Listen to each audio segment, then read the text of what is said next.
السلام عليكم ورحمة الله وبركاته. اللهم صل وسلم وبارك على سيدنا محمد وعلى آله وصحبه وسلم.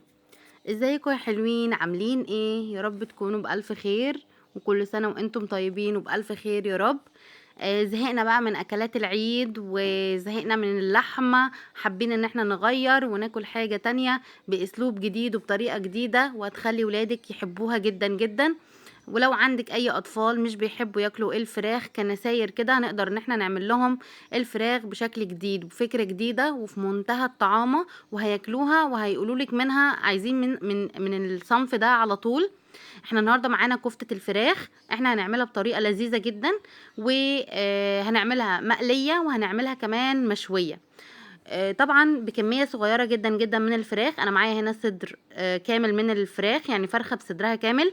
تمام. يعني يعمل لي حوالي مثلا 700 جرام او اقل كمان. ممكن من صدر واحد بس تعملي الكمية على حسب عدد افراد اسرتك، وممكن تعملي منها وتخزنيها كمان في الفريزر وتطلعي على قد احتياجك. تمام. انا هنا معايا 2 من صدر الفراخ اللي هو عبارة عن صدر كامل يعني نصين. هبدأ ان انا اقطعهم. انا هنا بقطعهم بس تقطيعه كده مكعبات صغيره، بحيث ان انا اساعد مع الكبه، لان كل ده هيتفرم. فالكفته بتاعتنا النهارده هتبقى بالفراخ المفرومه. جبنا الكبه بتاعتنا وهبدا انزل فيها قطع الفراخ اللي انا قطعتها قطع صغيره علشان اضربها ضرب كويس جدا. تمام. في بقى بعض الاضافات هنعملها هقول لكم عليها. الاضافات دي هي اللي هتنقل الفراخ في حته تانية بجد، او كفته الفراخ معانا هتبقى طعمه جدا جدا. احنا الاول هنا بنضرب الفراخ كويس جدا. عايزينها تبقى ناعمة على قدر المستطاع. تمام. ما يبقاش فيها يعني فراخ كده لسه بحالها. طبعا انا قسمت الكمية على نصين، بحيث ان انا الكبة بتاعتي صغيرة، لكن لو انتي الكبة بتاعتك كبيرة خلاص عادي جدا، تقدري ان انتي تضربيها ضربة واحدة. المهم ان هي تتفرم فرم ناعم وتكون تكون مفرومة خالص. تمام كده. احنا هنا خلاص كده ضربنا الكمية كلها من الفراخ، ضربناها كويس جدا. وهنبدأ ان احنا نركن الفراخ على الجنب كده، علشان هنبدأ نحضر بقية المكونات بتاعتنا. والمكونات بتاعتنا الباقية مش كتيرة ابدا، ولكن هي اللي هتنقل الفراخ او كفتة الفراخ معانا في حتة تانية. بجيب عدد واحد بصلاية واحدة برضو، بقطعها وبحطها في الكبة. تمام كده. بجيب كمان فصين 3 من التوم، وهضربهم برضو، بس بعد ما اضرب البصل واصفيه كويس قوي. لازم احنا مش عايزين ميه البصل، لان ميه البصل هتخلي الكفته معانا سايبه جدا، وهتحتاج تاخد مننا مثلا فيجيتار او دقيق كتير، واحنا مش عايزين كده. فبناخد ميه البصل دي وبنصفيها تصفيه كويسه جدا جدا، وهنبدا ان احنا ننزل بيها على الفراخ في الطبق على جنب خلاص، علشان نبدا ان احنا ناخد ميه البصل دي اللي هنصبع بيها في الاخر. دي مهمه جدا جدا النقطه دي.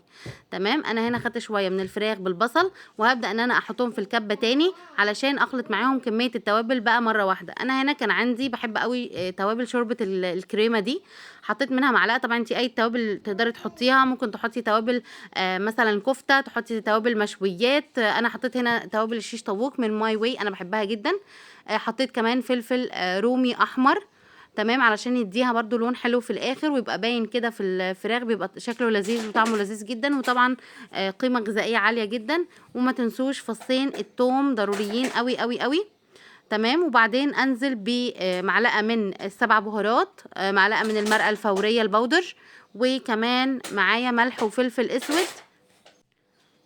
وهنبدأ ان احنا نخلط الكلام ده كله. ما تنسوش السبسكرايب، انا كل شوية اطلعها لكم على الشاشة علشان تفتكروا. انا عايزه الكل اللي يشوف الفيديو يستفيد منه بجد يعمل لي اشتراك او سبسكرايب للقناه بتاعتي. عايزين نكبر مع بعض ونوصل يعني ان شاء الله ونستمر. هنا خلاص فرمت الكلام ده كويس قوي. هبدا ان انا اضيف كمان معلقتين 3 من البقسماط كبار مليانين، معلقتين 3 من النشا مهم جدا جدا، والبقسماط علشان بيمتص اي سوائل وبيخلي الكفته معانا متماسكه، وفي نفس الوقت بتخليها كمان متماسكه وحلوه جدا، نقدر ان احنا نشكلها من غير ما تلزق خلاص. وكمان حطيت حته من الليه على قد مثلا معلقتين كده من الليه، بتضيف جدا جدا يا جماعه للفراخ، وبتخليها تتنقل فعلا فعلا في مكان تاني، وبتديها نكهه حلوه وتست حلوه قوي قوي قوي.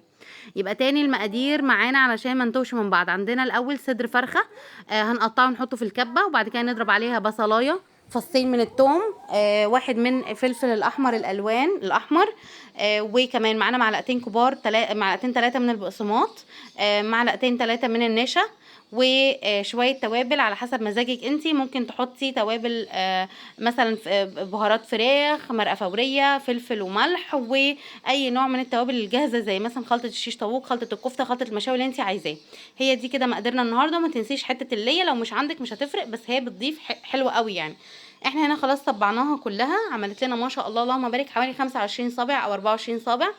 فيعني تاكلي منها اسرتك، لو انتوا 6 افراد هتاكلوا وهتبقوا مبسوطين جدا، وكله هيبقى يعني مبسوط جدا جدا بالكميه.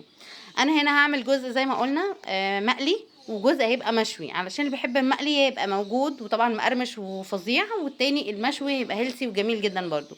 باخد هنا السبع، طبعا انا حطيت بعد ما خلصتها حطيتها في التلاجة لمدة مش اقل من ساعتين 3 عشان تمسك نفسها شوية وتتشمع من بره.